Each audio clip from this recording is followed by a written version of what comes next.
give some time for everybody else to, come in. I see Marcus is joining us. And Carla. Hi, Marcus. Hi, Carla.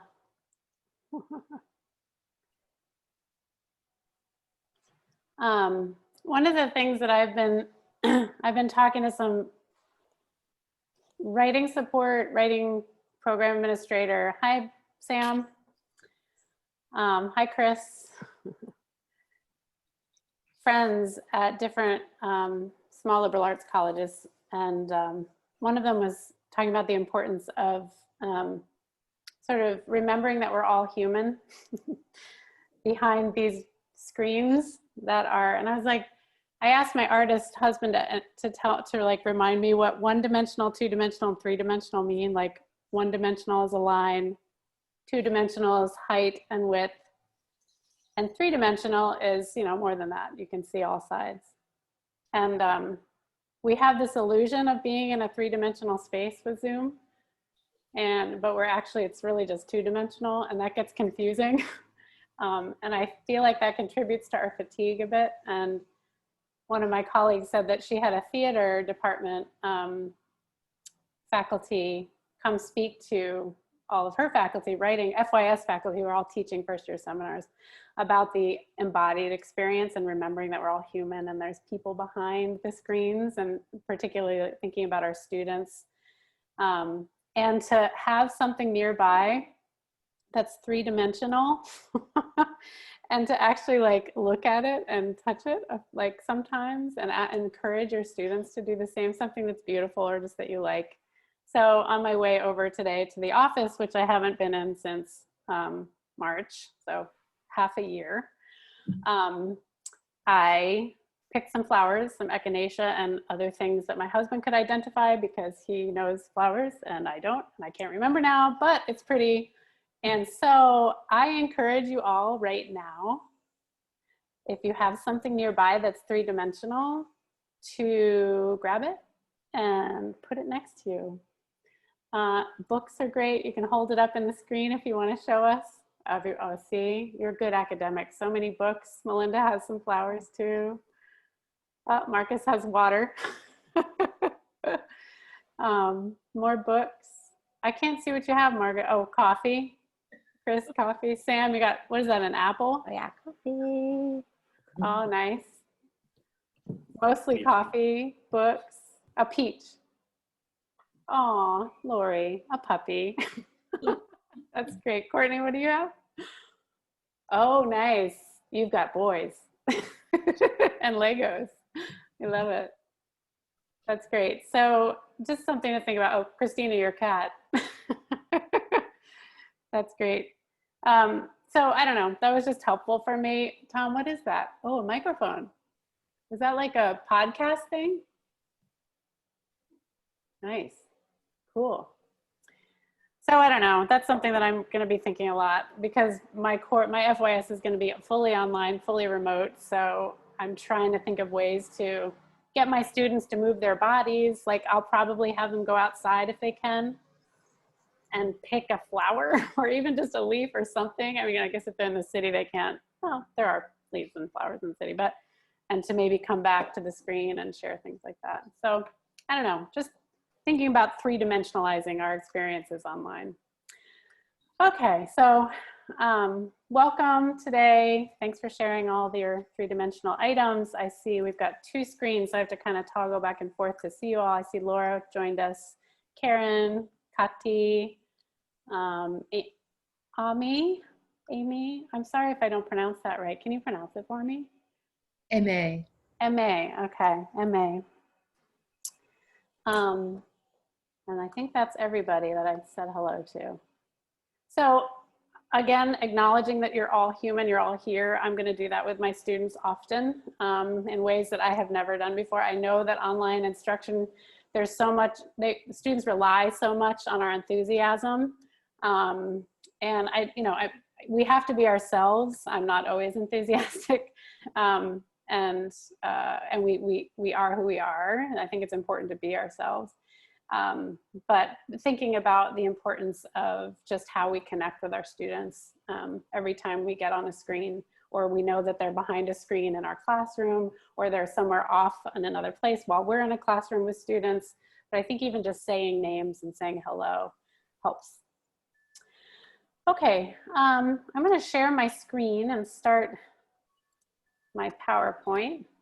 A couple things, and if I forget something, Eric, just remind me.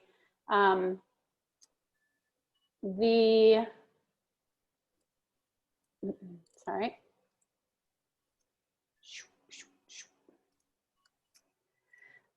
The closed captioning is not working. So I'm not sure if you can see my closed captioning. I'm going to turn it off because I think it's not working very well. So we got word that IT did a beta test with the captioning in July, I believe. So there's no closed captioning now. I really apologize for that. We just found out. I can see closed captioning. Can any of you see it? You can. Oh, okay. So it's working, Eric. I don't know how that's happening, but it's working.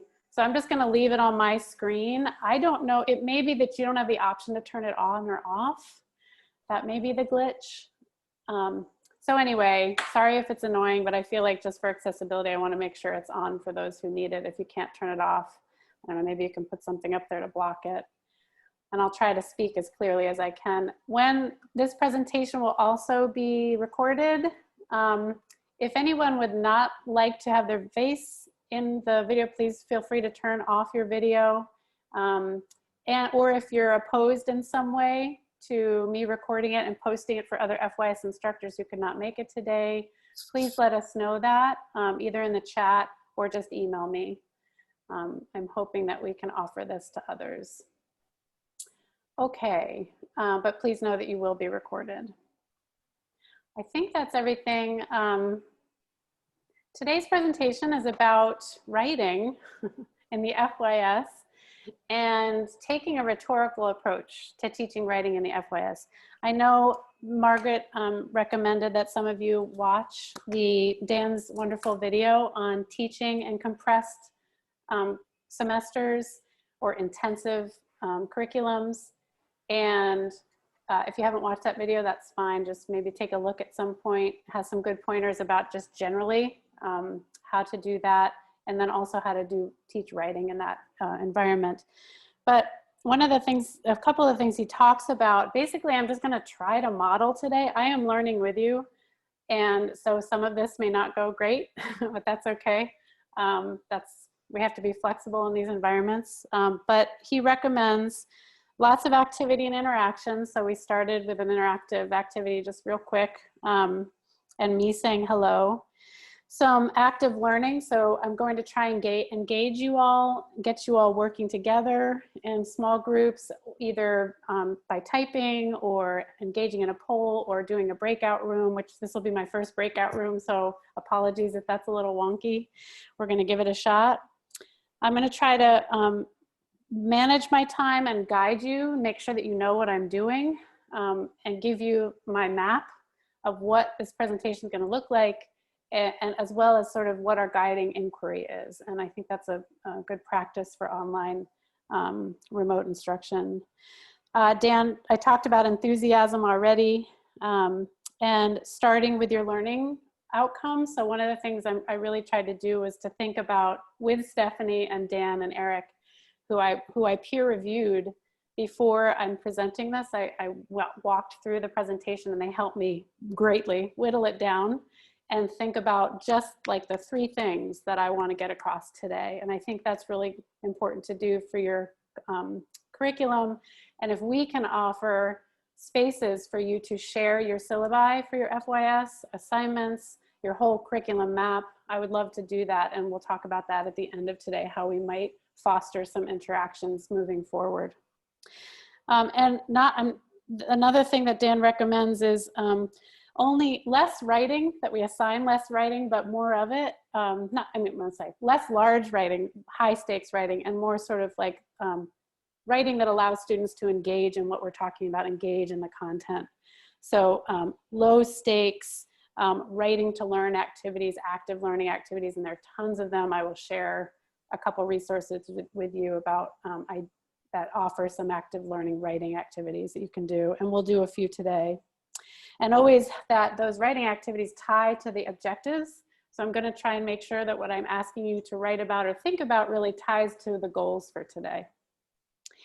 And giving feedback so I'm going to try and offer some verbal feedback at least, or summarizing some of what you're saying. Stephanie is going to be responding verbally and bringing to the fore. If you all post something in the chat and she thinks we need to have a conversation about it, she'll bring it to my attention. Dan will be responding in the chat to questions via text. So he'll kind of chat back with you, and I'm just going to focus on the presentation. So this is truly a group effort. Okay, so that's it. Moving on. I just want to do a quick shout out to my team who's helping, and maybe Dan, do you mind just saying hi? Yeah, hi everyone. I'm Dan Sanford. For any of you who I haven't had the pleasure to meet yet, I'm the Director of Writing and the Director of the Academic Resource Commons. And it's a weird year, but I'm looking forward to going through it with all of you good people. I'm Bridget Fullerton. I'm the Assistant Director for Writing the Humanities and related social sciences and related interdisciplines. That's my email up there.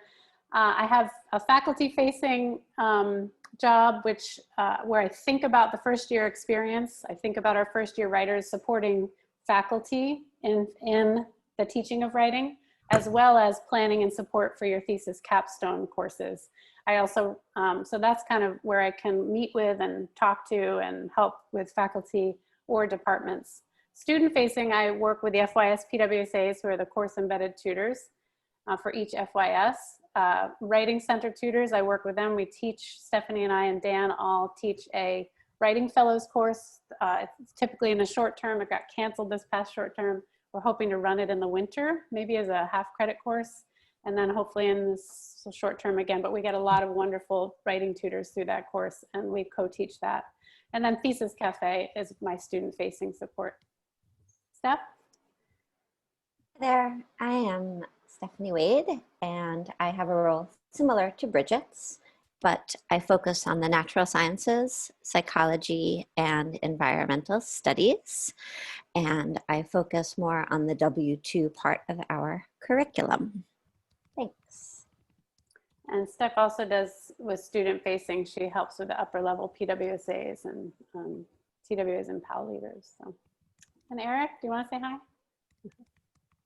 Hi, I'm Eric. I am the student support coordinator. I don't do very much that directly engages with supporting you all in teaching writing, but I engage a lot with all of the peer support. So the PWSAs, the tutors, the PAL leaders, the TWAs. I do everything I can backstage so that to everybody front stage, it looks like everything just happens fairly smoothly. Thanks, Eric. And Eric's doing a lot of the tech help today. So if you need any support there, you might want to private chat him or even email him for some support.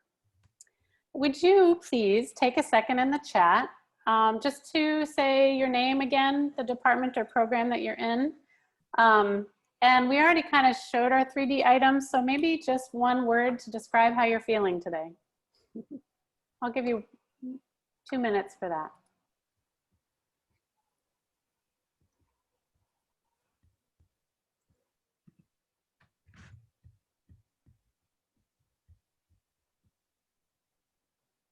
Summary, love it. Weekend, fine. Tired, mildly caffeinated. Oh, Carla, stressed. I feel ya. Not hot, yes. Karen is thinking, overwhelmed. I hear you. Okay. Smiley face from Grace. Hopeful, fine, happy, yay. Feeling good. Wes is happy. Meh. Happy. Focused. Go Marcus. Feeling fine. Neuropleasant. Nice, Andrew. Discipline-specific response.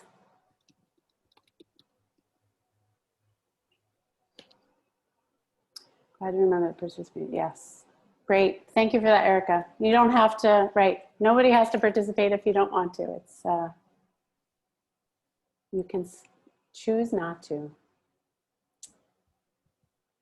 Feeling great. Oh, good, Bill. I'm glad you got, yeah, I was able to meet with my FYIs online as well. Oh, that was something, Steph, you mentioned, that maybe a little debrief at some point about how that went might be helpful. I mean, we can take a second right now.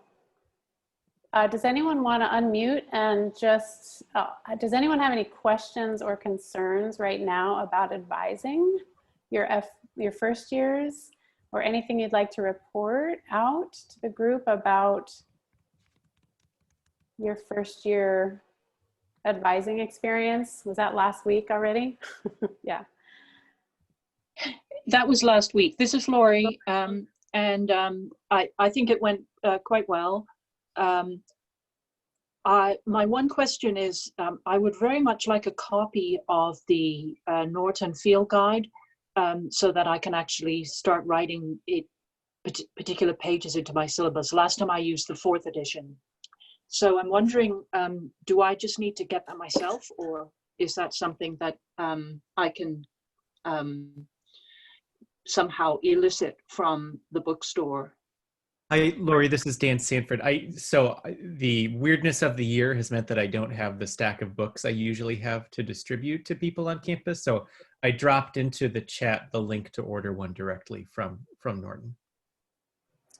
And if you can't access those links or they get lost in the scroll, I'll make sure that you get that link after this. I'll send it out. Okay, thanks very much. Mm-hmm.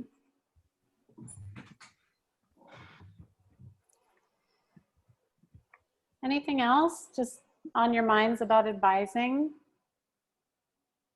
Yeah, my advisees were, it was optimistic for me too. I felt it was really nice to connect. Some of them I had already incredible conversations with them about their pandemic experiences, as well as their experiences with the Black Lives Matter, white supremacy pandemic, is how somebody put it recently. Good. Okay. Well, one thing I love seeing just as a colleague is that the FYS email, I mean, in my experience, the last 3 years has never been as communicative as it is now. So I love being in communication with you all, and just learning from each other through that email thing. And it's sort of naturally becoming our go-to chat. So I'm happy to see that. Okay. So this is our content map for the time we'll be together today. These are basically the content we'll be covering and thinking about together. It sort of has 2 phases, or 3 phases, or 3 modules, mini modules. We're going to talk about the switch to thinking about writing as rules-based to thinking about writing as rhetorically grounded. Then we're going to move to what that means, or how rhetorically grounded writing instruction helps us teach students or talk to students about how every piece of writing or text or reading is grounded in a rhetorical situation, and what that means. Again, moving beyond rules-based writing instruction, and how rhetorical situations produce texts. Texts, another word for text is genres. And we're going to talk about how genres are cultural products. And so that means they're sort of embedded in, they cannot be outside of or neutral to all of the cultural issues and problems that go along with being part of a culture. Genres are subject to those issues, power dynamics too. And that writing is social. So these all kind of relate. I'm hoping to take you through sort of a path here. And this is our map. The guiding inquiry for today for us is to think together about what we mean by good writing, and think about how we teach writing and not just assign writing. This is not about word count or pages in a W1, even a W2 and W3. It's about thinking about how we teach writing as writers ourselves. And how do we help students develop deep engagement with, how we understand and value their writing and reading assignments. So that's hopefully through the content, we'll be thinking about these things together. So the Bates FYS is a W1 course, and we were looking back at I think this is the catalog description, and we were psyched to see that writing really is highlighted. It says all first-year students are strongly encouraged to enroll in FYSs, apologies. Each first-year seminar offers an opportunity for entering students to develop skills in writing, reasoning, and research. And we think these all go together. We'll talk about the iterative nature of these three things that will be of critical importance throughout their academic career. 15 students, ensure the active participation. So we're going to be thinking about how to motivate that active participation, particularly in condensed and online environments. And to permit students and instructors to concentrate on developing the skills necessary for successful college writing. So there it is again, twice. They typically focus on a problem or topic.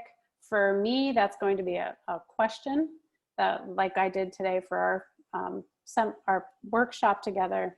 I have a sort of focus of inquiry, and I highly recommend, and we would love to talk to you more about thinking about the first year seminar from an inquiry-based approach, but that's not technically what we're talking about today.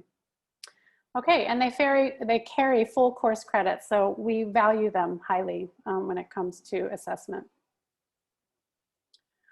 But it's hard to remember what it was like to be a first year just out of high school, particularly in this unprecedented time, obviously, with a pandemic where many of our incoming first years high school experiences, and when I advise, I'm experiencing with students their remorse, their mourning for not having finished their high school experience in a way that they felt good about.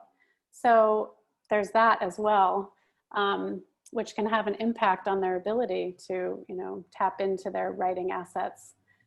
So anyway, will you take a minute, please? There's a link to this Google Doc. We're going to try a shared Google Doc activity, just a writing activity. You do not have to participate.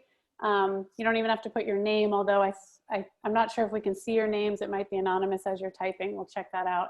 But Eric just put a link to a Google Doc in the chat.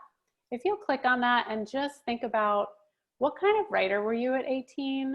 What helped you grow as a writer that year? And what got in your way? Like I said, it's sometimes hard to think about what it was like. We are very accomplished. We've become expert writers in our fields. And it's really hard sometimes to think back to what it was like to step into college without having any of that skill set.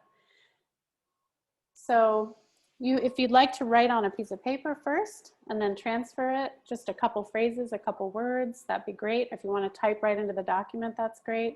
But let's take a few minutes just to write together. Let's do 5 minutes.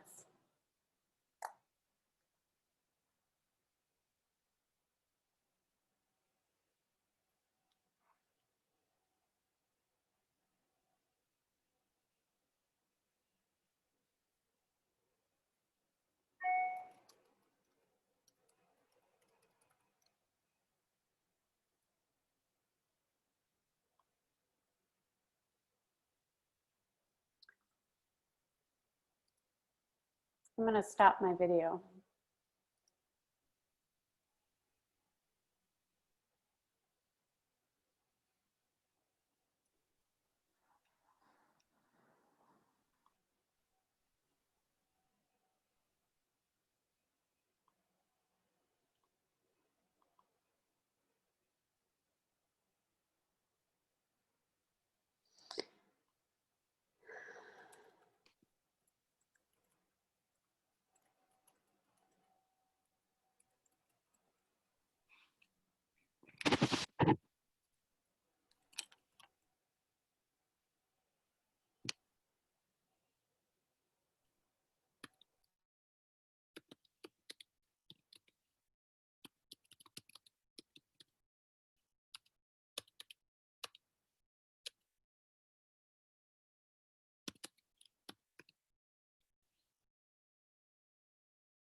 Okay, if you would just take one more minute.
Okay.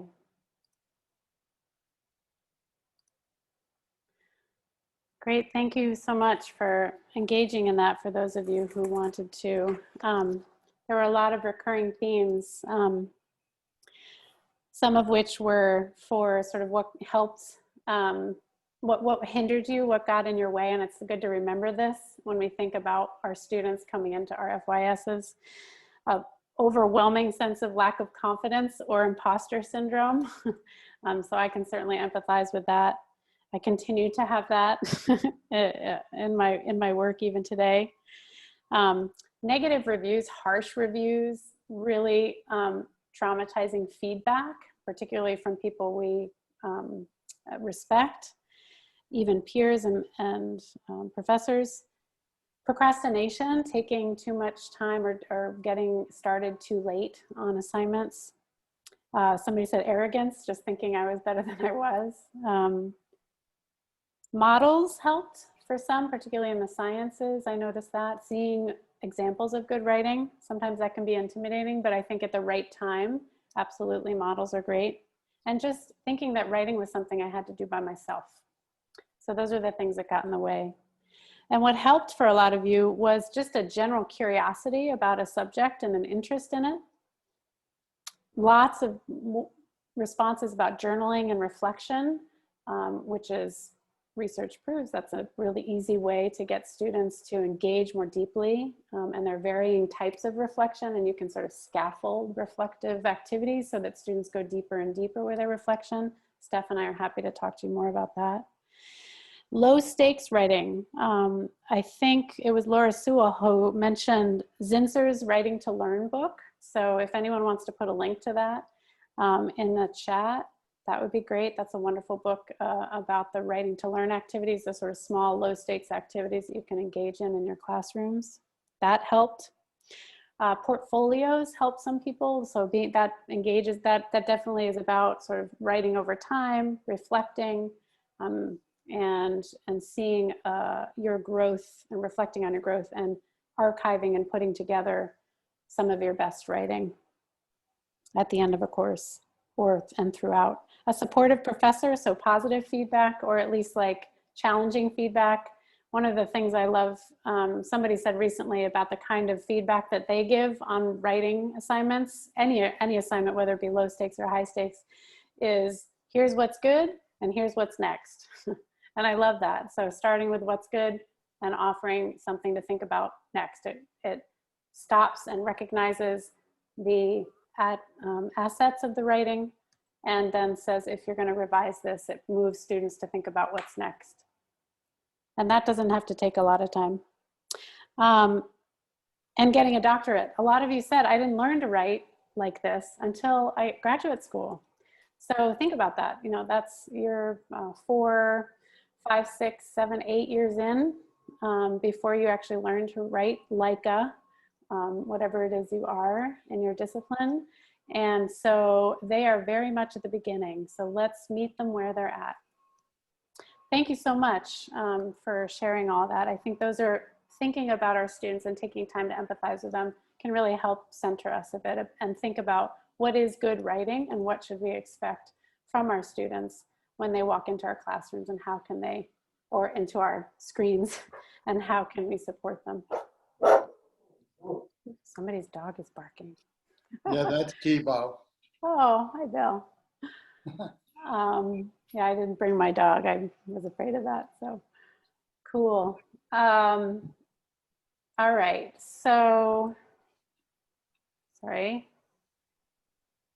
Moving forward, some of you mentioned this kind of rules-based writing instruction that, you know, if your grammar is not correct, if your citations are not good, if you don't have good organization, you got harsh criticism, and your writing was judged based on those sort of rules, the 5-paragraph essay. I've taught high school and middle school and know very much about rules-based writing instruction. I've had a lot of experience with it. I was told to give my students literally 3 boxes, and they would have to write an introduction, a body, and a conclusion. So, you know, that just sort of exemplifies the kind of structure and conservativeness of rules-based writing instruction that happens in high school for good reasons. And then now it's time where, when they get to college, we're moving them into more complex writing situations. And the FYS is their first experience in many ways with this. So being empathetic to that, the challenge of that change is, I think, really important. And so what does this mean, rhetorically grounded writing instruction? 4Cs, which is one of our signature organizations, the College Conference on College Composition and Communication. It's the flagship organization in our field of writing studies, puts out principles and statements for a whole bunch of different things.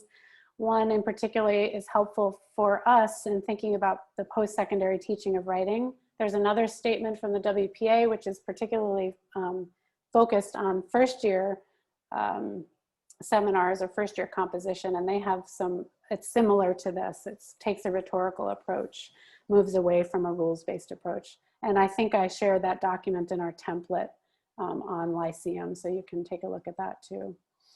But they note that sound writing instruction emphasizes the rhetorical nature of writing, which means that writing is always shaped by a combination of purposes, expectations of writers and readers, and the uses that writing serves in specific contexts. So good writers have to be flexible. So how do we think about purposes, readers, and uses? How do we help our students think about these? How do we get them to be flexible and move away from rules-based writing instruction and writing? So Steph, would you take over? These are actually Stephanie's wonderful slides, so I'm just gonna offer it up to you. I think you have to unmute. Can we go right to the next slide? Totally. Thank you.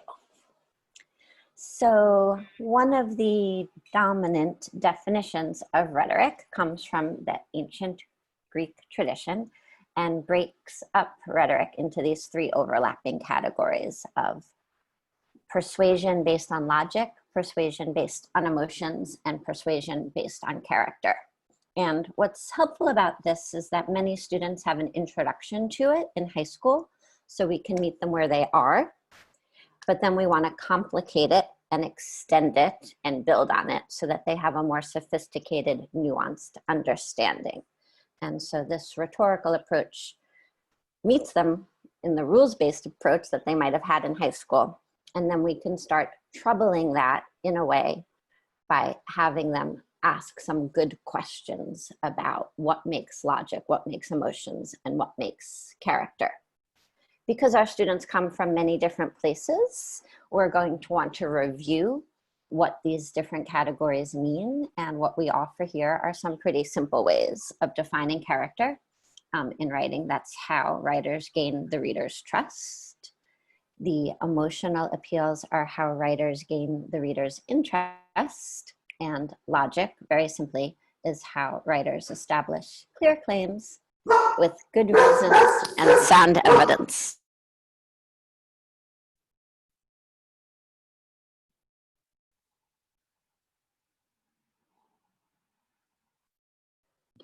Sorry, little dog control over here. So this is our simple introduction. I'm going to offer you a way of helping students complicate this and helping them see that what makes a good logical appeal, emotional appeal and means of establishing character varies based on the different contexts in which we write. By talking to you very quickly about something we're probably all familiar with, which is advertising. And so I don't watch TV very much anymore, but when I did watch TV, I was often struck by these television ads that would have a car and a driver, and it was usually a heterosexual couple, and they would get in the car and they would drive through these exotic landscapes. And so these advertisements are telling this story that if you purchase this BMW, you will have this life of adventure. And we can pretty quickly see that those rhetorical appeals are very much grounded in emotion. So far, so good. There's not a whole lot of logic. There's not a lot of evidence that if you buy a BMW, you're going to have a life of adventure.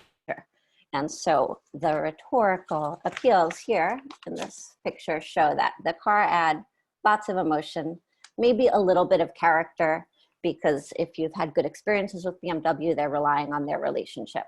And maybe a teeny little bit of logic, because if you have enough money to buy a BMW, you have enough money to go on fancy vacations to exotic locales. But in contrast to that, more academic writing, particularly writing in the sciences, focuses much more heavily on logical appeals, right? The evidence, the claims, the reasons. And there's a little bit of character because our academic writers have established their authority and they're comfortable following the genre conventions. And there's just a little bit of emotional appeal because most academic writers can assume that their audience cares about the topic anyway, and so they don't have to elaborate on that. So this is a quick introduction to what a rhetorical situation is, hopefully with an example that you could refine to introduce to your students. And now, can we move to the interactive part, Bridget? If you would take a couple of minutes to think about in your discipline how writers establish their character, how they gain the reader's interest, and what logic looks like in your discipline. Hopefully we can chat for a couple of minutes in the chat box about this with the goal of seeing two things: what we have in common and where there are differences. And I'm asking you to do this with an eye towards helping us all see together what our students experience when they navigate this transition from a rules-based approach to a rhetorical approach. And I'll say more about that in 2 minutes. So my question for you is on the slide. And if we can take just 2 minutes in the chat.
I think people might be writing I am stuff.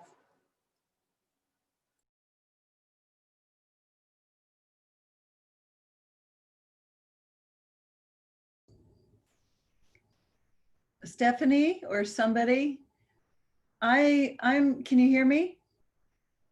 I am stuck on the Google Doc and I can't seem to find my way off of it. The shared Google Doc, I missed all those last slides. Laura, you may benefit if you can direct your device to go back to Zoom. I don't know, if you're on a Mac, you would go down to the bottom and just click on the Zoom logo. If you're on a Windows, I think Command Tab. Okay, that did it. Thank you. Thank you.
Great, great.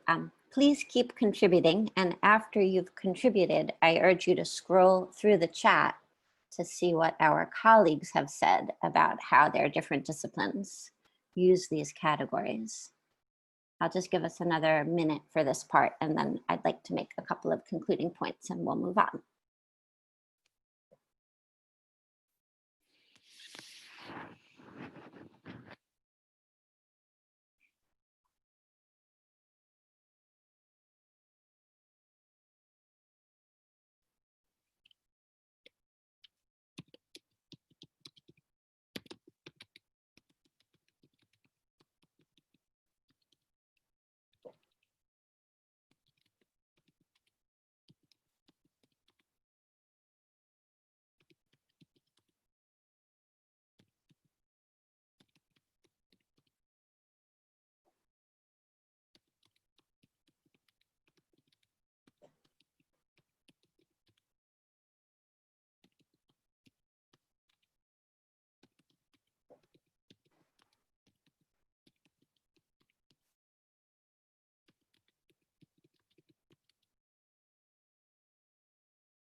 Are we ready to move on?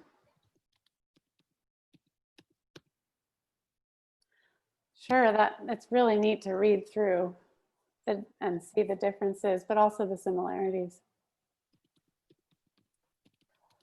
I like to use this to try to get a sense of what our students experience when they move from their FYS to their Bio 202 to their sociology class. And I like to make it a point of conversation in my class to talk to my students and say to them something like, do your faculty's expectations vary class by class? And they start nodding. And I say, well, how does that feel? And to them, it feels very arbitrary. And they feel like faculty have these idiosyncrasies about what they expect. And so one of the important roles we can play as FYS instructors is to help them see that these are not idiosyncrasies, but they're discipline-specific expectations. And so we're moving them from a rules-based approach, which creates this false sense of universality about genre expectations.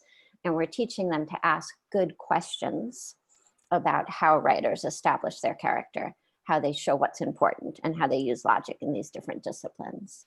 And we can do that in many number of ways. And Bridget, Dan, and I can help you develop material for your particular classes to use this rhetorical approach to support them in that transition. That's all I'd like to say. And I'd like to invite your questions or comments about this as we move on. Yeah, and I just noted at the bottom, like, so is this what we mean by good writing? When we say, what is good writing? And we judge our students' writing as good or bad, or meeting our expectations or not. That again, there's not just sort of one universal rules-based standard, but to be very, this reminds us to be very explicit about what we're asking for in our writing assignments, what kinds of emotions and logic and character we want our students to exhibit, and how to do that. And in the readings we give them, to make that part of the conversation. And when they look at each other's writing, to make that part of the conversation. How did this writer get your interest? How did they make you trust them? What was really good, a piece of good evidence they offered that supported a reason? So you can continue to support and remind them in all that you do in your FYS. That helps them, again, gain this rhetorical flexibility that we know helps them become better writers, more savvy when they are going from class to class down the road. Anything else you want to add, Steph? I just, on the next slide, as you're probably getting to, we have some links that we'll share with you about ways to put this into practice in your classes. Thank you. And Eric, Steph, yeah, go ahead. I'm sorry, I didn't mean That's okay. Marcus, go for it. Stephanie, this is really quite interesting. I find it interesting too. What do you find interesting about it? Well, you'll see what I wrote in the chat, and my internet connection is unstable, so if I get cut off, forgive me. You all have been echoing a little bit, but what interests me about this is the way in which you talk logic, because there's something about it that seems to be preclusive and restrictive. And yet the way in which you talk about it in terms of establishing good claims with good reasons and sound evidence is interesting to me. You'll notice that what I wrote in the chat really talks a great deal about, or it talks about my course, which is about religion and the civil rights movement, and King and his rhetorical practices, his discursive practices, which had a profound influence on the Montgomery bus boycott of 1955. So I've been trying to, his discursive practices, his language evoked certain kinds of emotions from what was predominantly a movement made up of African-American women, right? Who were marching and who were boycotting on the buses. But this, whenever I see I have this, and this is a confession, and I know you're not my therapist, okay? But, whenever I see the word logic, I'm troubled by it.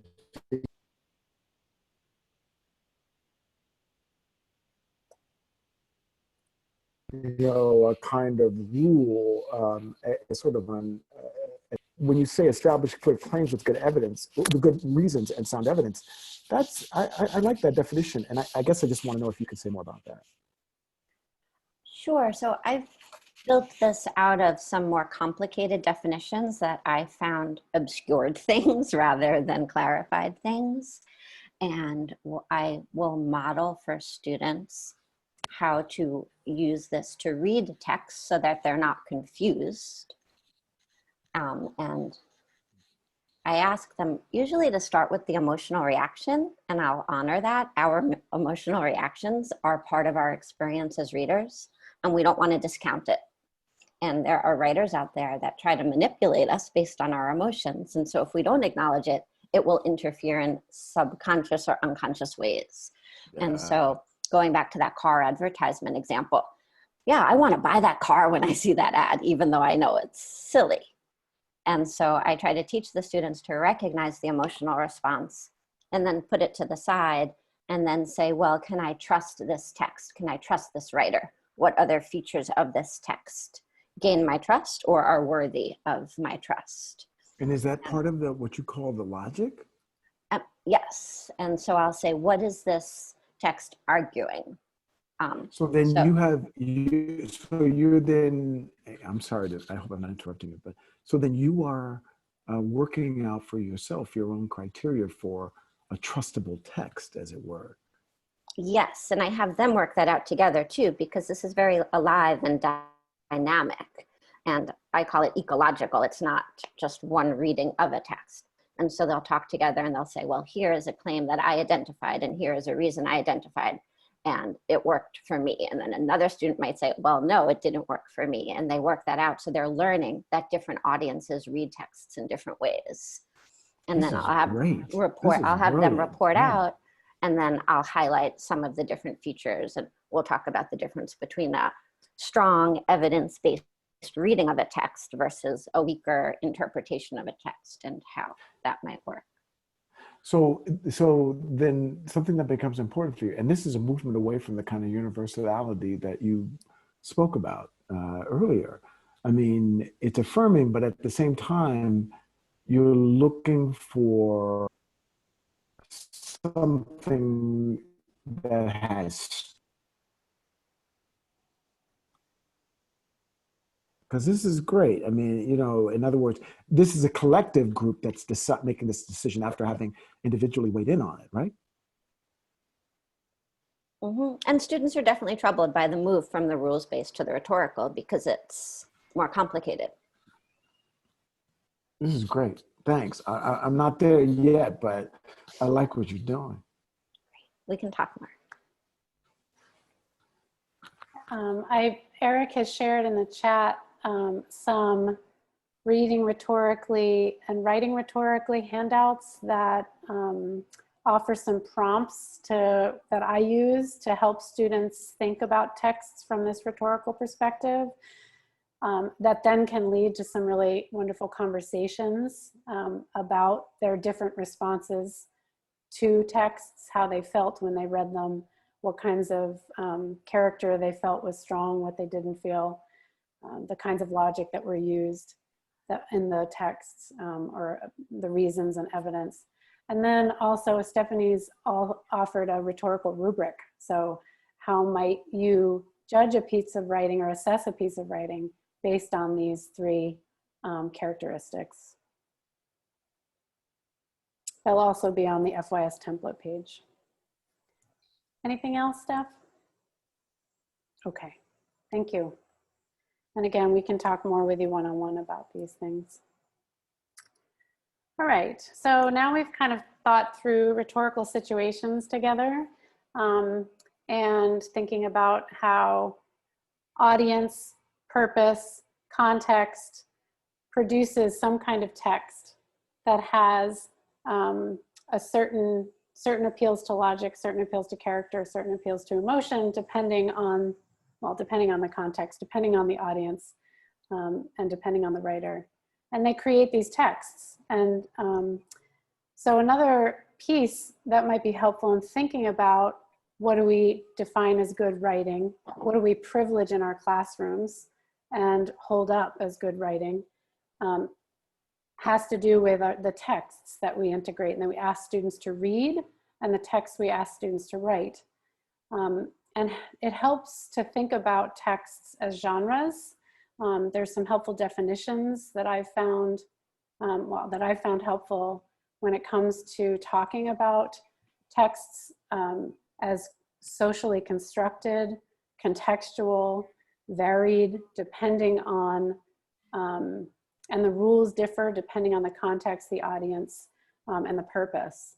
So in our first year seminars, if we can enable our students to analyze and practice a variety of genres coming from this rhetorical approach, again, we're helping them break through that universality that all texts are 5 paragraphs and help them see that it's not idiosyncratic how we each teach writing differently in our disciplines.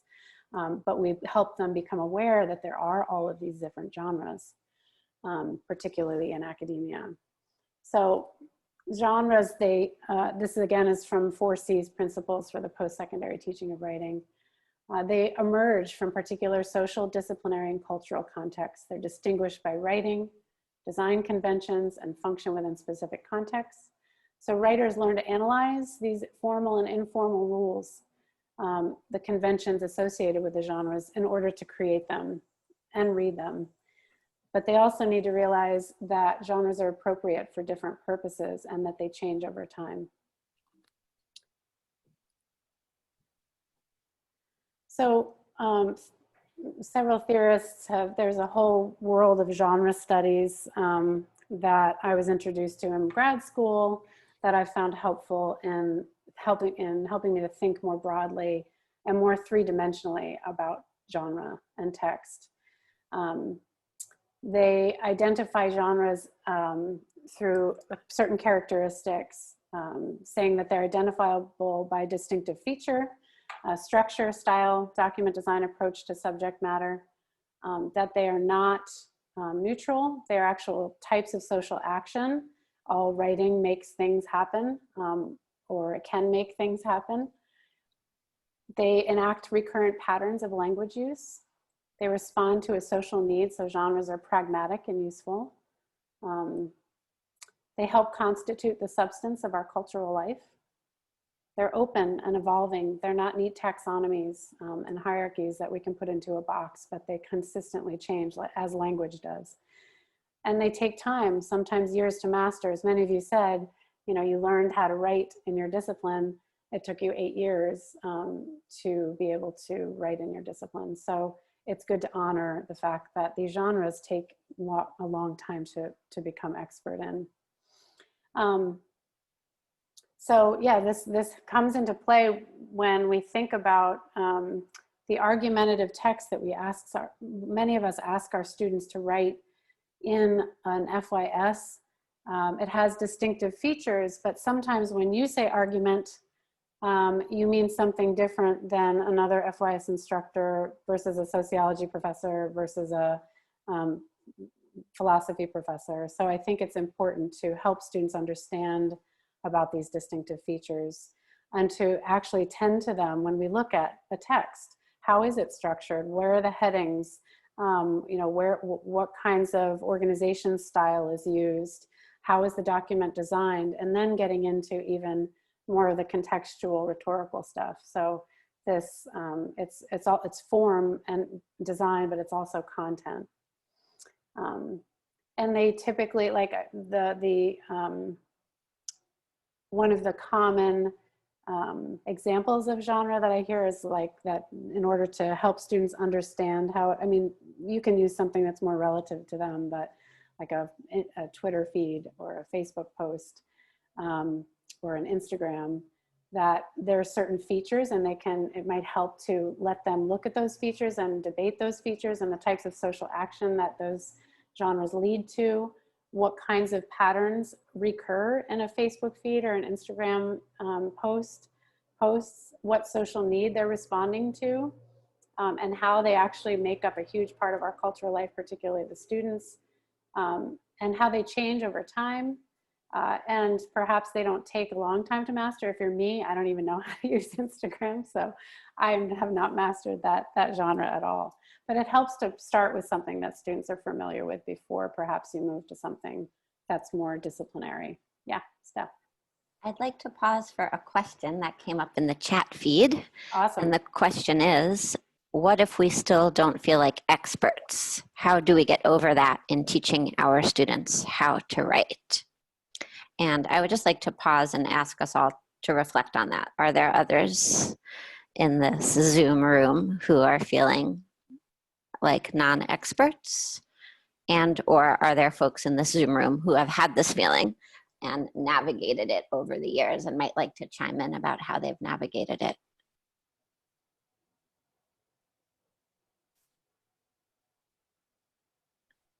I can hearken back to my days as an early teacher and graduate student, feeling very troubled by this question. And it still comes to me because we live in a changing world. And so the strategies that I've used 5 years ago, I have to continually revise. And so the way I address that insecurity is by modeling for my students what it means to ask good questions, and by allowing much of the answers to come up in class consensually with me as the leader, the guide, the more experienced one, but not the actual expert. And helping our students ask good questions often is more important than giving them answers, because the answers we give are not universal and they're not timeless. I'd like to hear from others though.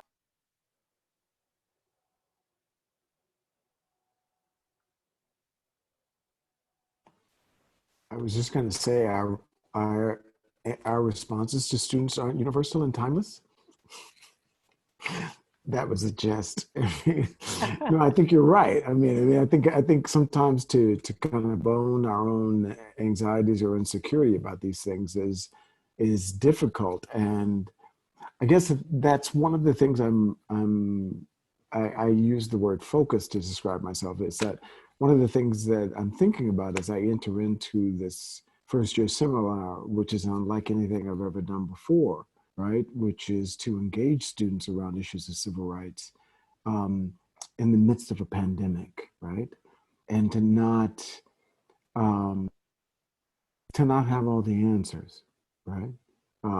And to be open like that, and to have that openness and vulnerability be a kind of invitation.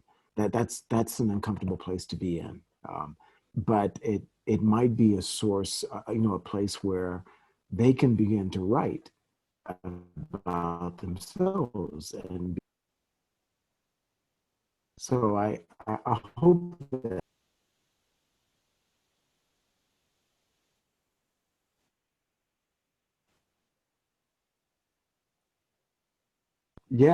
that's the awkwardness of it. I started with 11 first year students, and now I'm up to 14, right? And I've spoken or at least engaged with all of them on Zoom. I'm still preparing. I'm not ready yet. I'm not there yet, but this is helpful. I hope that's a kind of response to your question. Thanks. I don't know if this gets to the point at all, but or as a response to stuff, but it makes me think about something like starting off with asking my students to teach me about Twitter or about Instagram, and just putting myself out there as not an expert in that genre. So why don't you teach me some things? And let's see how we all argue about the differences between how students look at the genre, use it, and think of it as a social need or responding to a social need, and then continue to keep that same conversation going when it starts to come to like autoethnography or literacy narrative, when they're not the experts, but continue to have conversations about the features of the genre. Okay.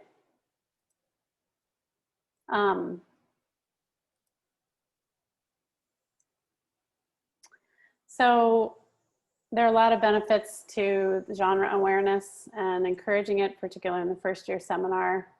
John Bean writes a lot about writing instruction. He has a great text called, there's a link to it. I can't remember the name of it. Anyway, so you can click on that link to get to it. But he talks about how understanding good writing is contextual. Genre awareness helps us do that. It anticipates readers changing expectations for the different genres they encounter across courses. It helps them attune to the limits and possibilities of each genre they encounter. And they can even, when we ask students to write in different genres or to write about the same topic in two different genres, or the same genre, use the same genre to write about two different topics, it lessens their cognitive load. So sometimes in an FYS, I'll have them start out with some kind of verbal rant on an idea that they put into like a video blog, and then they turn that into, so then I move them along to a different genre where they explore that a bit more, and what maybe a descriptive writing piece where they look up something from a research source and integrate that. So you can scaffold around the same topic, changing from genre to genre to help them think about, okay, in this genre, who's my audience? What's my purpose? What kinds of rhetorical appeals do I use? And then when I move to the next genre, how does that switch a bit?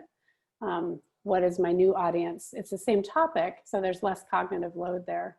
But what might they have to change in order to meet the new constraints of the new genre? And so this develops their rhetorical flexibility, and they are able to start sizing up new genres and seeing, oh, right, it's not just random or incidental, like we are actually engaged in different genres all the time of writing across courses, and they become able to size up new genres and adapt, especially as the genres that they engage in get more complex and diverse. I'm thinking about thesis and writing in a discipline. Those are very complex genres, and it helps them move towards that. And they have a greater chance for writing success because different genres engage different parts of the brain, different personality types. So it allows for students to have success if you vary your genres. So would you take a minute in the chat, please, and just type out the genres that are typical in your discipline or interdisciplinary practice? Some of the genres you'll ask your FY students to read and what you'll ask them to write this semester. We'll take like 3 minutes and everybody can write that out.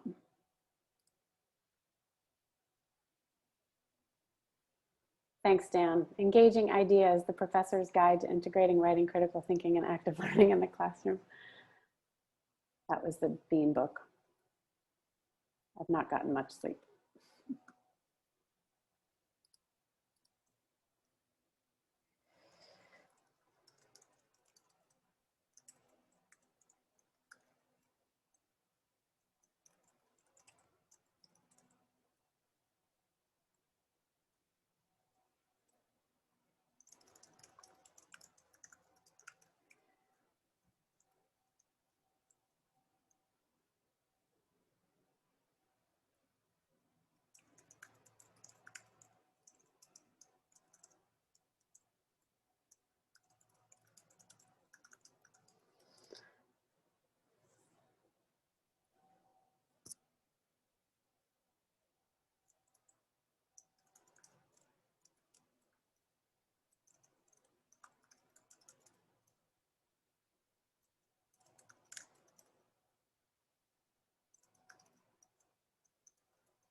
It looks like many of you do engage in multiple genres, are aware of sort of the disciplinary writing types, genres, but then are also looking to branch out to different kinds of writing, different kinds of texts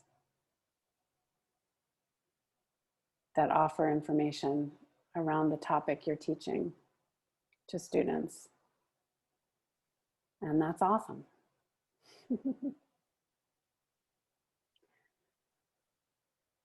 I kind of want to pause. Does anyone have a question or a comment or a thought they want to share at this point?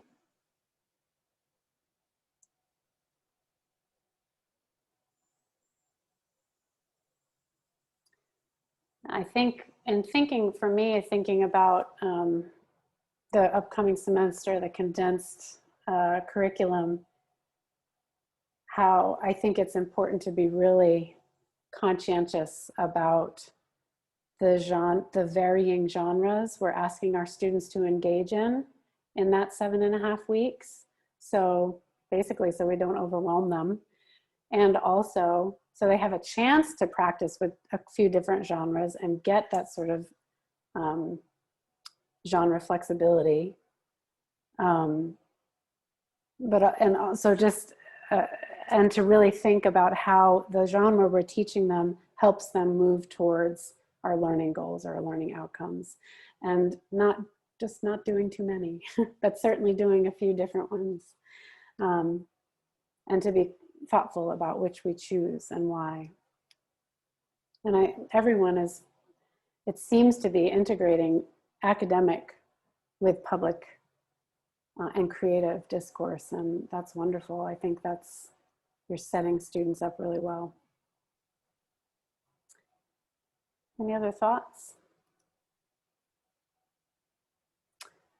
This is just a list from Bean that I found helpful. Sometimes we think of like, what else could I have my students write in? And this is just a list. He broke it up by academic writing, personal writing, popular culture, public affairs and civic writing, professional workplace writing, and I added literary performative writing. All of these I think are valid in the FYS. All have various constraints, affordances, or limits and possibilities, and different audiences, different purposes. And you may pick a couple maybe or one from each category or one from two categories, and help students to consider the generic characteristics of those genres as in parts of your discussion, not just about the content of what's in them, but how they're constructed and why and for whom.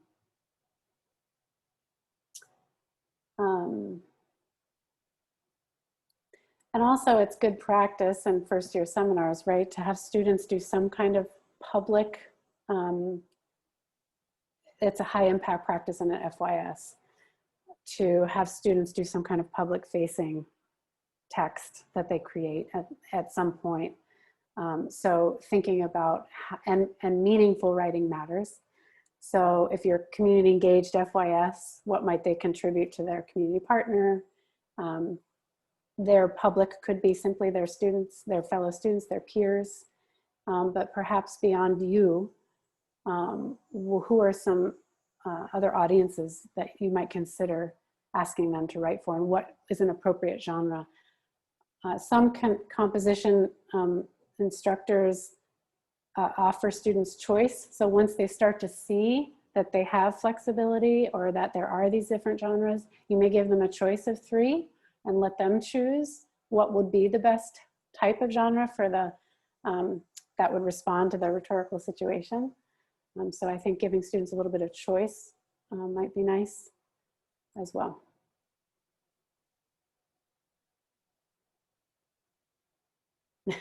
Margaret, I hear you. May I ask a question? Mm-hmm. And this is a question for you as someone who is leading us through this exercise. I'm curious because I know that I've been thinking about this myself. Does it help to have us accessible to you through our video or not?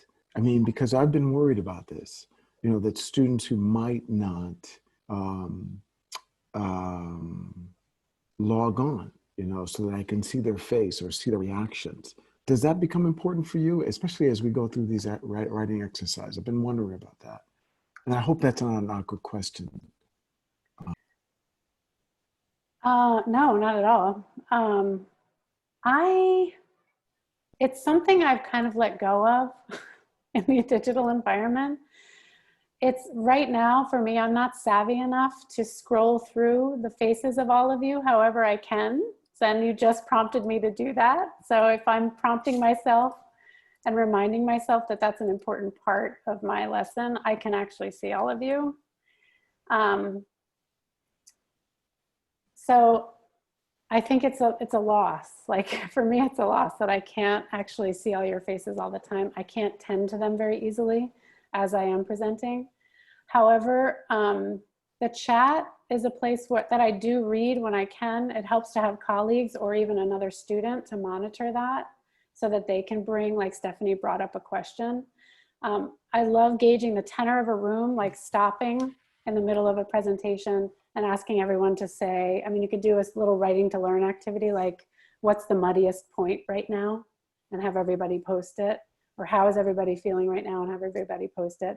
For the students who don't log on, obviously they're not engaging and they can't be, but for those who at least are there, even if you can't see them, that's one way to check in.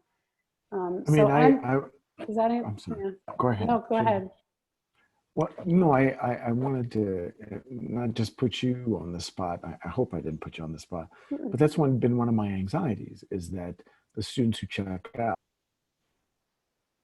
who, I mean, this even happened during the 4-week period we had back in March and April. There were students who would just put an image on the screen and I didn't see them, and so it was hard to kind of know if they were engaged or not. And I didn't know if I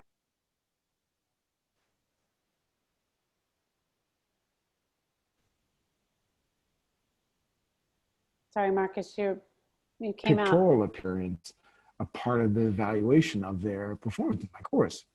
I'm sorry. Did you lose me?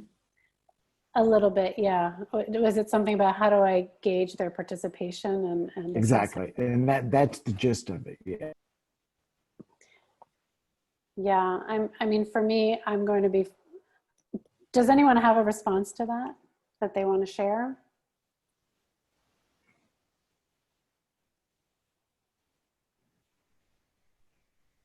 Sure, I can share a response.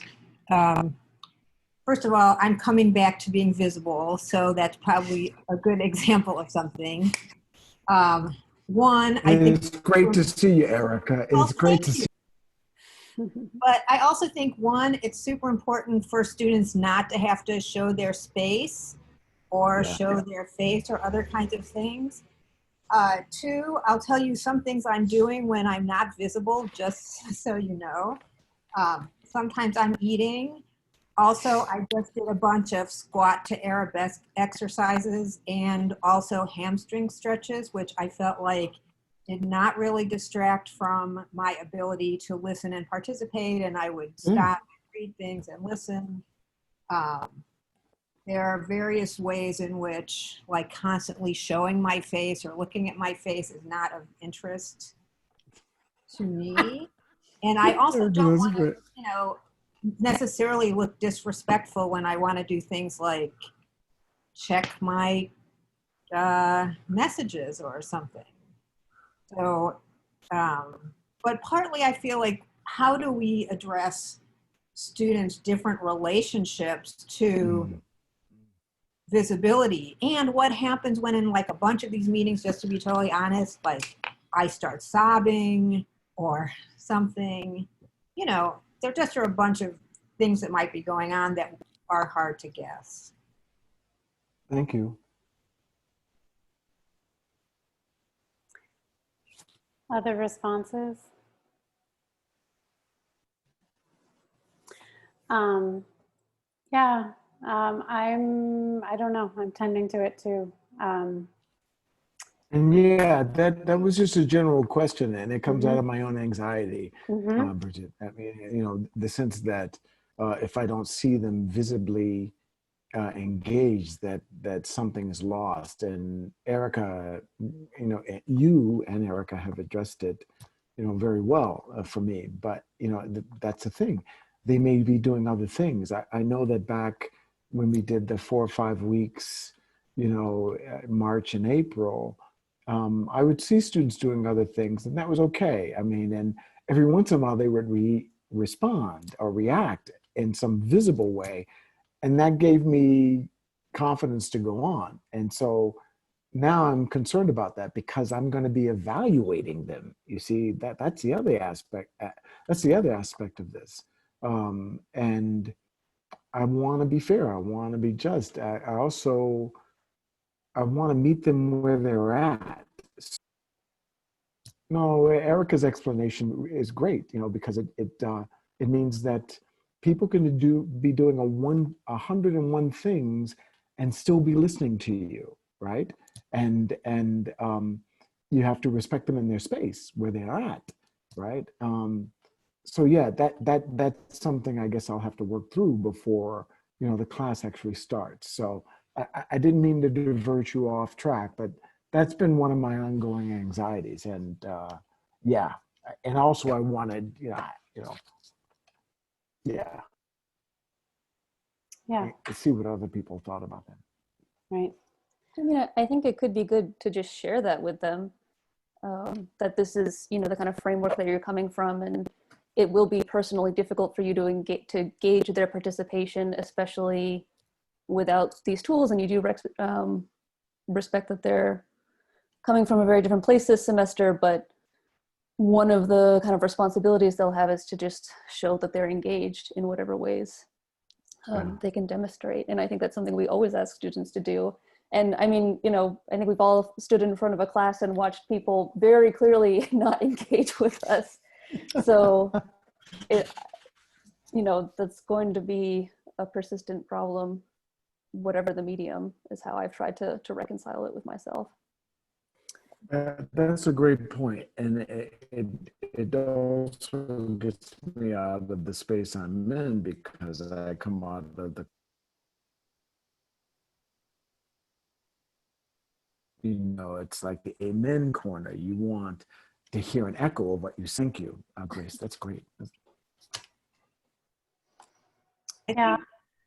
I think that raises also the question, Grace, what you're saying about how, you know, how do we actually do things like measure participation, and how do we address that in relation to issues of ability and comfort and all different kinds of things? Like, what are different ways students can demonstrate participation, which would be another part of the course planning to think about. Yeah, I mean, I'm trying to do some of that right now. I'm kind of testing it out actually as we go with some of these interactive activities. I had planned to do a breakout room prior, but got nervous and flew by it.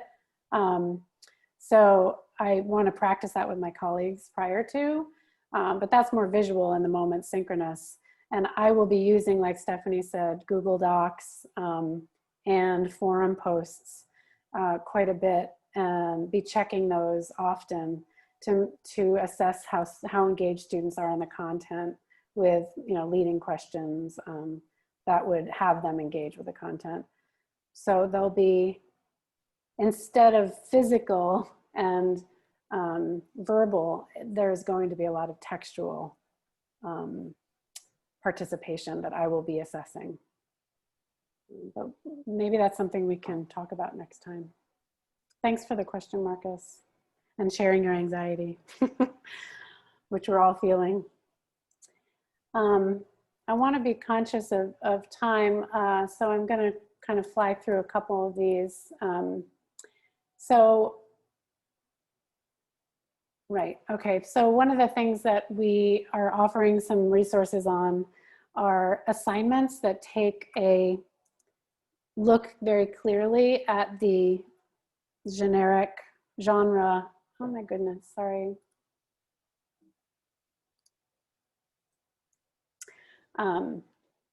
Components of an assignment. So asking students to write an actual rhetorical analysis of a text to get them thinking about the rhetorical situation and the limits and possibilities of a particular genre.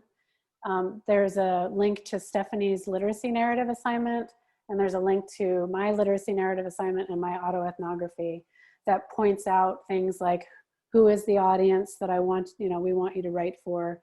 What is the purpose of this assignment?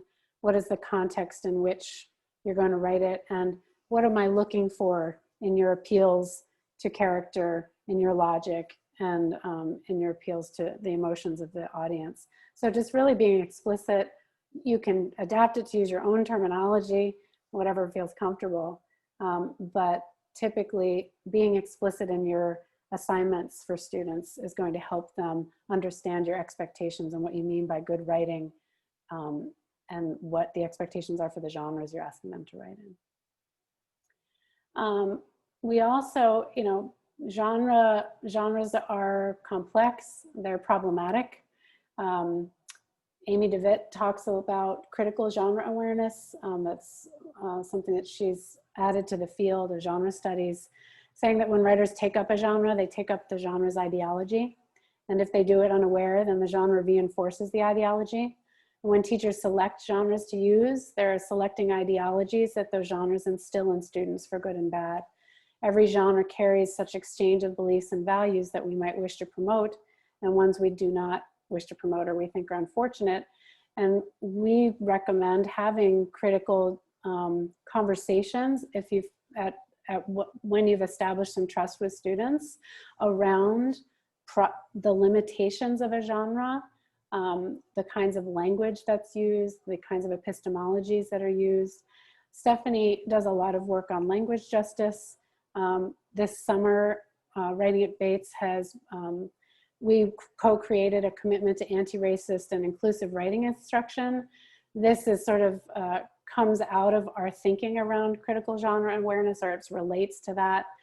4Cs, there was a special committee in 4Cs that got together, actually some of the researchers that we cite in our blog post, our commitment to anti-racist and inclusive writing instruction, were part of adapting, creating this, this statement on anti-Black racism and Black linguistic justice. And there's a lot of information, a lot of reading around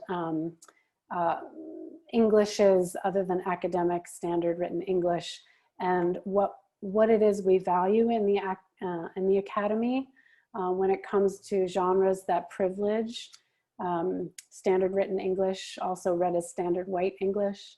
And so we challenge, I challenge myself, I challenge all of us to consider the genres and that we're bringing into the classroom, and what ideologies, what languages, what linguistic or dialects they privilege, and maybe having a conversation with students at some point about those particular aspects of the genres that you are asking them to read and write, and see what kinds of diverse epistemologies, diverse languages and dialects we can offer to students in our classrooms. I think particularly now is a good time to engage them in this conversation, should you feel comfortable. So we're happy to talk to you more about that. But these are really, this in particular, this demand for Black linguistic justice is a really powerful read. So I'll offer that to you in the chat room. I wanted to do an activity about this, but this is something that maybe you can just think about a little bit on your own, because I want to move to the final part of the presentation about the belief systems and values that are privileged in the genres you ask your students to read and write, and maybe how that critical awareness of genre can be a part of your FYS discussions. So finally, we wanted to just bring to or talk with you about and have you consider the act of writing as social. You all know it to be. What do we mean by that? Students don't necessarily think of writing as a social thing. In fact, they think we just go into our offices and pump out wonderful prose or academic articles, but they don't see how much time it takes. They don't see all of the people we talk to. They don't see all the feedback we get. So helping students develop an awareness of the fact that writing is social is a wonderful part is an important part of an FYS experience, but also to give them opportunities to experience the social aspect of writing, and to have them reflect on their processes as writers is important, because sound writing instruction recognizes writing and research as a social act. It considers the needs of real audiences. So we are actually thinking about people and writing for real people, not writing in a vacuum. And our assignments should reflect this. It also depends on frequent, timely, and context-specific feedback from us and from peers. And writing instruction recognizes the process as iterative and complex. So there's sort of, I wonder about opportunities in your FYS where you might ask your students to engage in their values around writing, you know, what they believe to be true about writing, what is good writing for them is a wonderful way to start an FYS. And to think about the values of their readers, and that asks them to engage in self-reflection and deep listening. We like to think about research as joining a conversation, and this is a new thing for students, that they're to understand that there is a conversation out there about these topics and issues you're teaching, these disciplines, and so getting them to see that it is a conversation in academia that's happening, but also a public conversation about an issue, and that they have a perspective, but it's really important to seek out and listen to and ethically attribute all other voices and perspectives. And that's what research is. It's getting curious about the conversation and seeking out other voices. And also offering them opportunities to discuss their writing with their peers through peer review, their PWSA, who's a peer who's a bit more experienced, and you. And always seeking ways to revise, expand, and improve their ideas. So these are ways that we can encourage students to see and experience writing as social. And Stephanie and I and Dan can certainly help you or offer ideas, and we can talk to each other about our ideas for this. I have a feedback form that I'm sharing with you for my autoethnography assignment that was really successful. Autoethnography tends to be a pretty, you know, it's a personal genre. Students wrote, I had established a lot of trust in the FYS, so they felt comfortable going into some deep issues in their own lives and researching these issues outside of the classroom to write an autoethnography. But I found I needed to temper the feedback and have it make sure that there was really no room for criticism that would make students feel attacked. So this feedback form is especially attentive to a type of feedback that's a bit more gentle. So it might be helpful for you to take a look at that. And Dan, we've got our big social center, ARC. Dan was hoping to just give you a little pitch about ARC and maybe what it's going to look like this semester. Thanks. I want to ask you for your help, please, with getting students into ARC. So first, just to let you know what's going on. So the Academic Resource Commons, our spaces and lab library, we're going to have a physical presence in that space. But once you put distancing guidelines in place, there are really not many tutors or students that you can fit in that space. So while we want to have that physical presence for students who walk in and just are looking for tutoring in the moment, most of what we're doing will be online in ARC. So we'll have online correlates of everything we usually do. So writing tutoring, there will be online individual and drop-in appointments. Learning strategies tutoring is especially relevant to what you're doing in first-year seminars. And we'll continue to have that support available online in both individuals and drop-in appointments. And if anyone has questions about tutoring for your departments and upper division courses, I'm happy to answer those as well.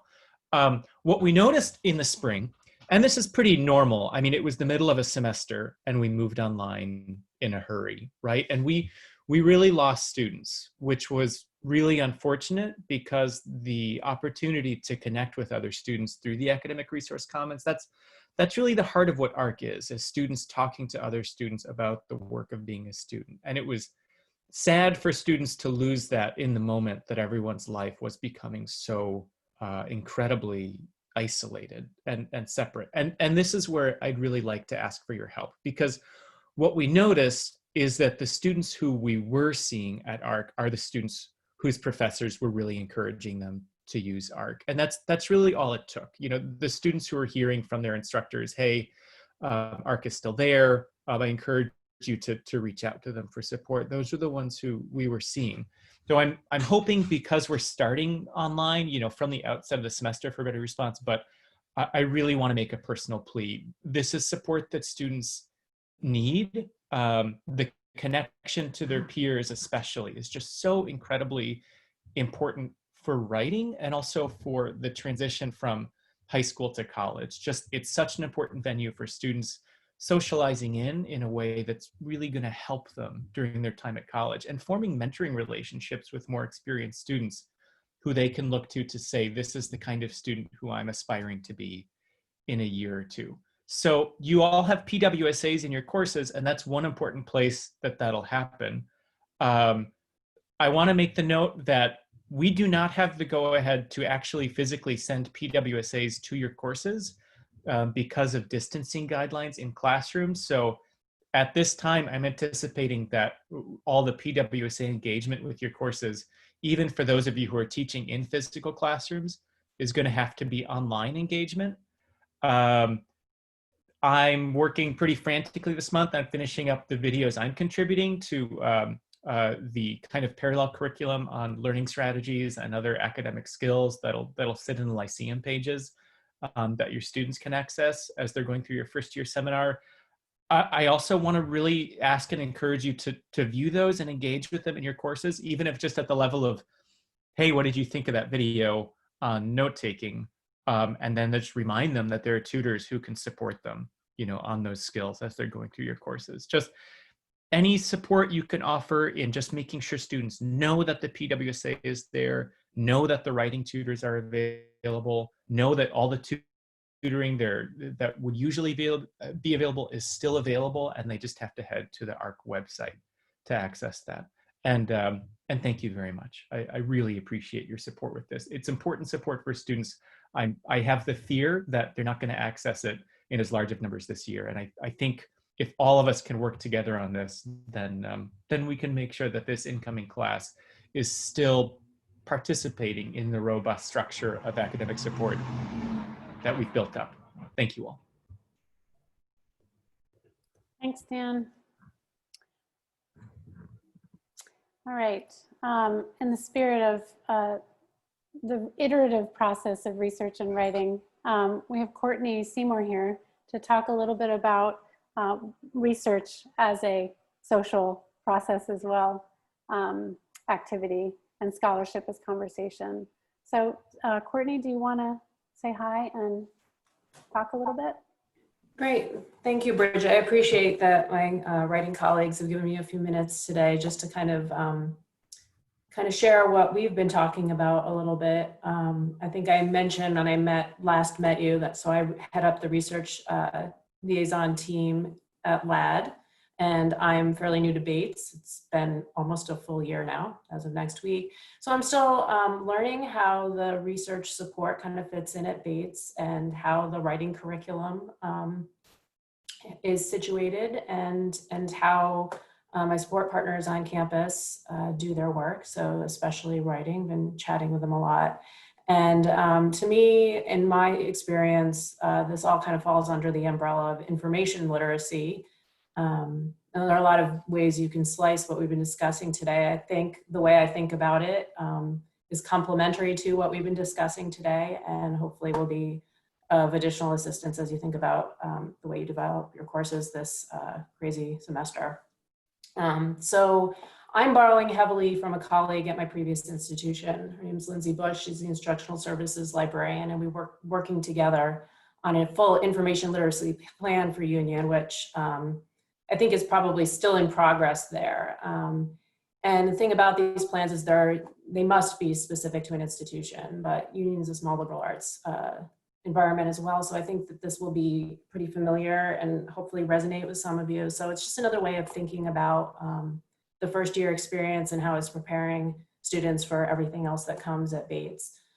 So this first slide is from Lindsay's plan on, and it's her foundational skills for the first year. At Union, it's a first year preceptorial followed by a sophomore research seminar. So I guess the analog would be something like the W2 here. So starting with a preceptorial or a first year seminar experience, I think what you'll see on this slide is a lot of what my writing colleagues can provide support for, the idea of inquiry and argumentation being foundational, and that idea that Stephanie discussed earlier about being able to ask really good questions.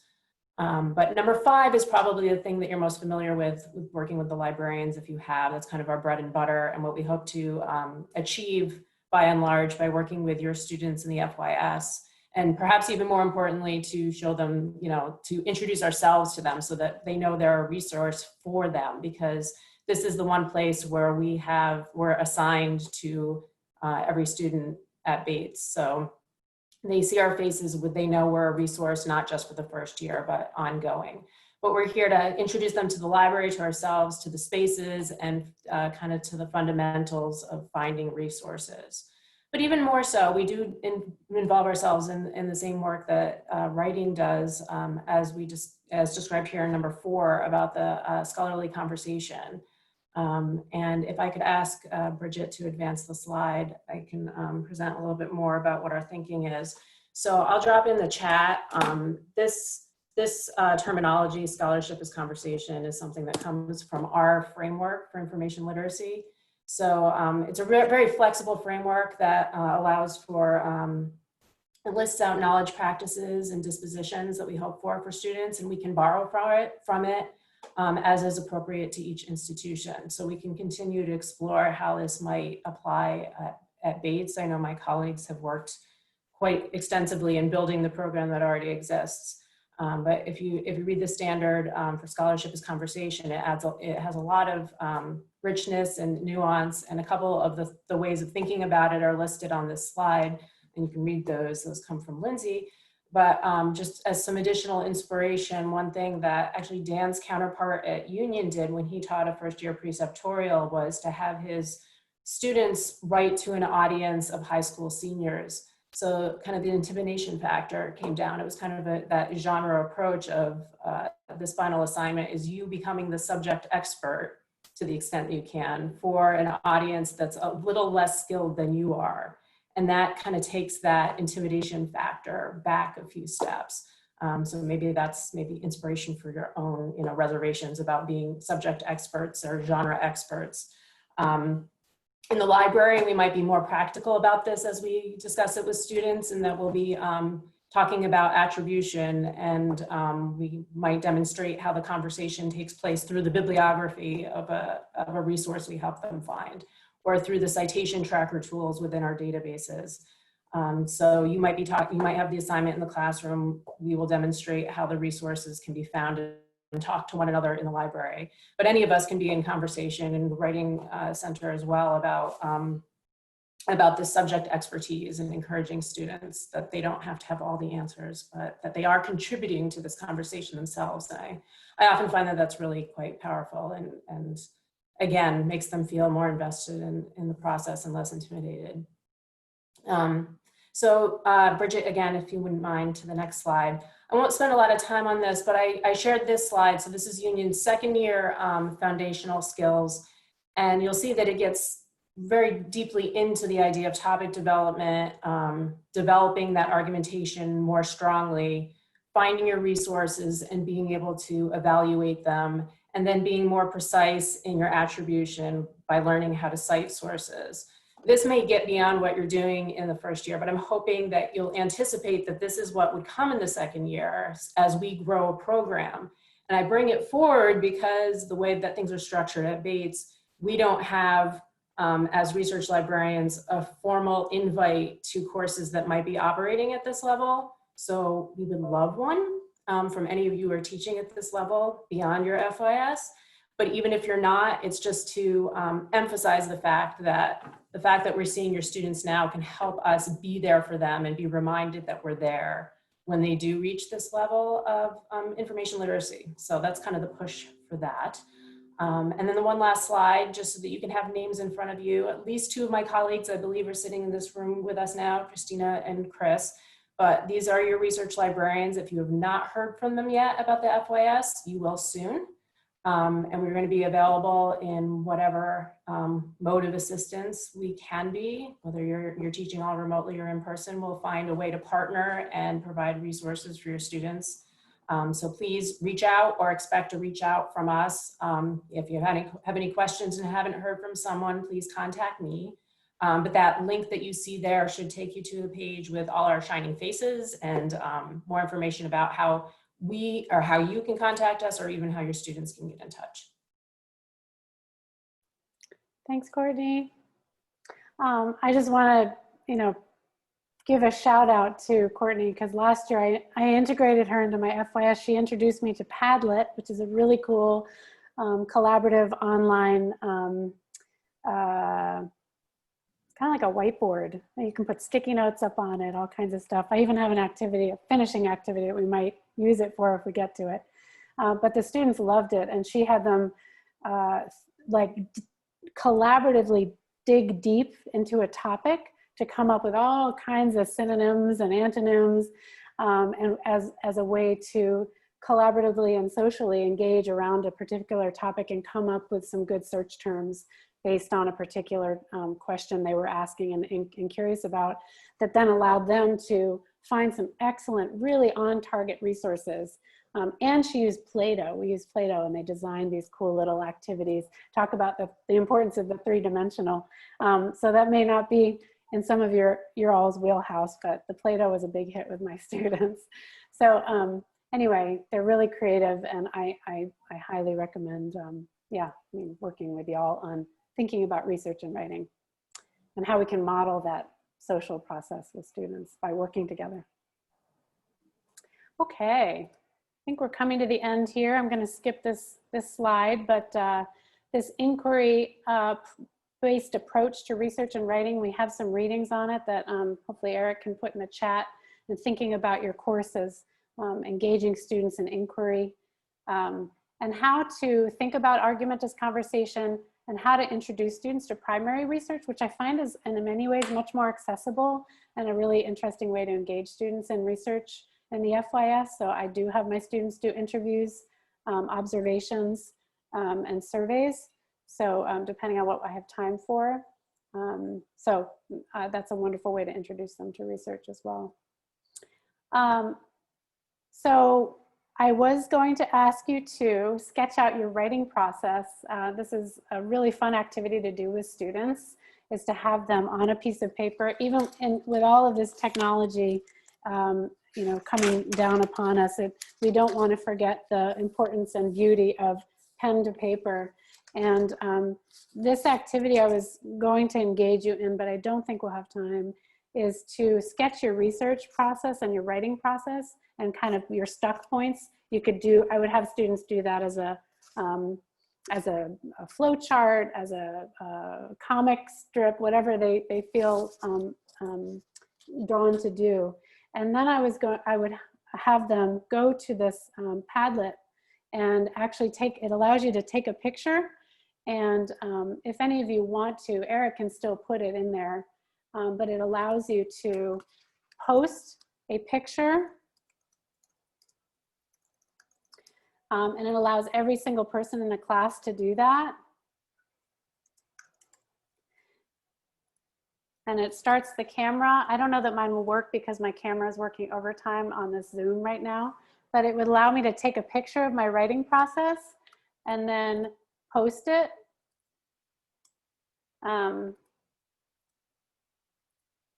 it would all show up. So I would have eventually a whole corkboard of students' writing processes on this Padlet site. So it's kind of a fun, there's all kinds of fun things you can do writing related to get students to engage and see each other's work and see each other's ideas. I did another activity using Padlet in Charles Nero's class on when we were talking about annotated bibliography entries, and students put up samples of their annotated bibliography entries, and then they rated them. So students can actually like or dislike, not like or dislike, but you can ask them to score them on stars from 1 to 5.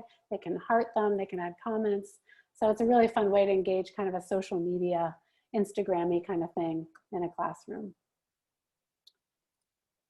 All right. So we're at the end of our session. Hopefully we kind of took you through the map that I laid out up front. We talked about rules-based writing instruction, moving to rhetorically grounded writing instruction. We talked about rhetorical situations and how they produce texts or genres, and genres as cultural products, and the fact that writing is social. And these are really the core concepts that are the foundation of good writing instruction, particularly in the first year for college students. And hopefully you gained something from this. about thinking about what you mean by good writing, how you can be explicit about good writing and your expectations in the classroom, thinking about how you teach it and not just assign it, particularly the genres that you ask students to write in, and what might motivate them to deeply engage with the texts that they write and read in your class, particularly when it comes to that critical genre awareness that we talked about. So we have a couple minutes. Are there any last minute questions? I just want to note that your PWSAs, if you have not got them, they are coming. We officially have on the books, that's Monday, August 31st is when we first meet with our students. PWSAs will be available for that gatherings. Synchronously, they must be remote, but they can pop in and say hello and even talk a little bit about ARC and maybe even talk about, their writing experience as a college student. There's all kinds of things we can talk about together as far as how your PWSA might help and engage in that first gathering. But I encourage you to reach out to them just in sort of a casual email once you know who they are. They will have a synchronous training with me in the afternoon, but the first time they start work is going to be with you, should you choose to engage them. All support will be remote, like Dan said. And just keep in mind that they're going to be available for about 5 hours a week. I checked on this. They'll have about 35 hours total over the 7.5 weeks. They track and report their time. So just typically that works out to about 3 sessions with each of your students they can support and 1 workshop that they can do for you. And it includes meeting time with you. So just be aware of that sort of limit on their work schedule. And also, if they're not physically in Maine, it turns out we cannot employ them. So if for any reason your PWSA can't make it to Maine, we cannot pay them. So we will work to get you another PWSA should that happen. So keep in touch with us about that. We have another workshop coming up on Friday, August 21st. I would love to hear in the chat. I heard a real need and desire for conversation around participation and community, building participation and building community. And that's certainly something that we could do next time.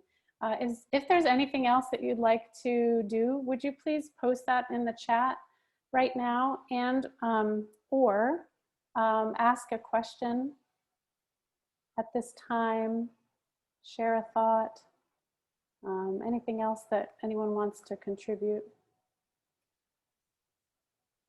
I'll open it up. Just unmute yourself.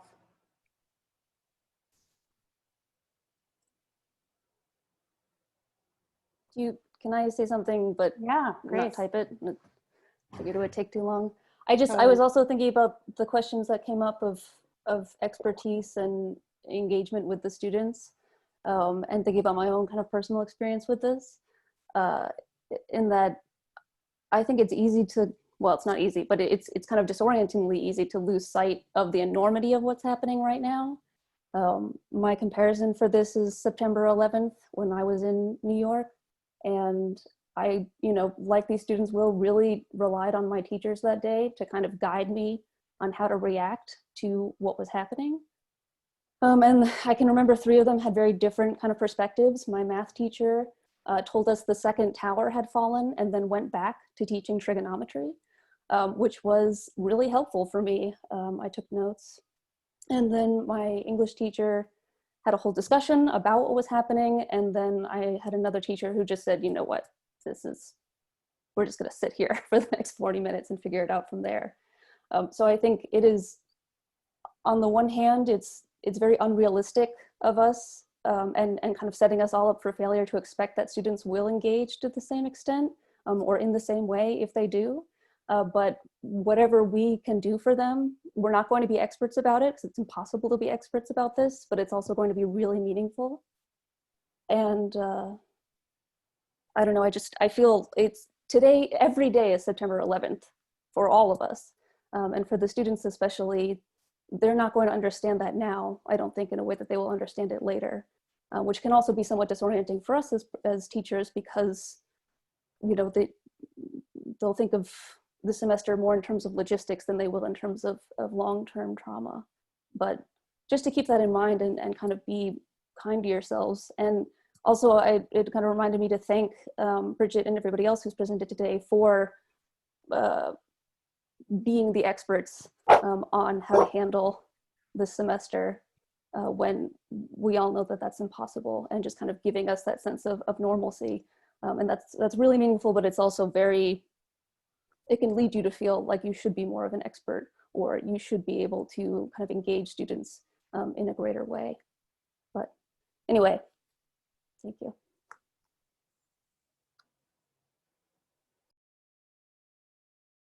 Thanks so much for sharing that, Grace. It's good feedback too, just that we work, I mean, Stephanie, we work hard to sort of try to not be, what's the term, jargony and, you know, like about this stuff. So it's a constant balance for us to tend to the fact that this kind of writing instruction stuff is all, you know, it's new. It was new for me too when I started grad school 10 years ago. So I totally honor that.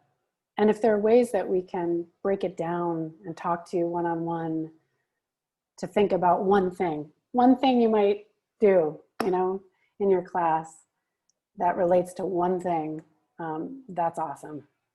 And we're here to talk through that. And yeah, I love what you said about this balance of sort of like, okay, we're going to keep things a little normal. We're going to keep moving. We're going to teach trigonometry.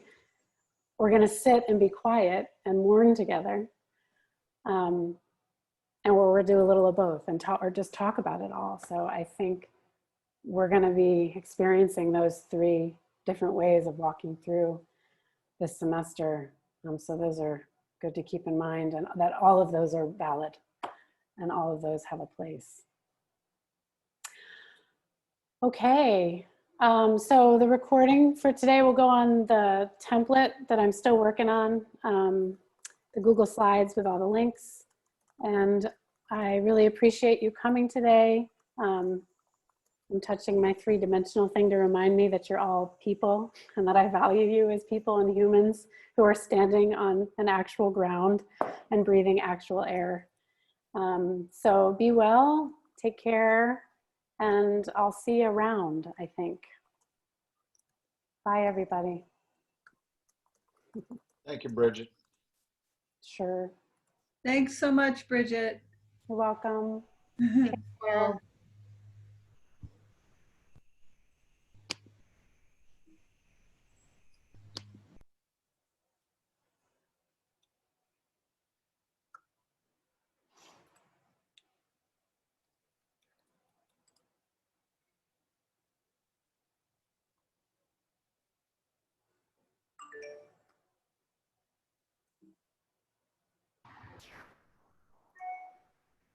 I thought that went great.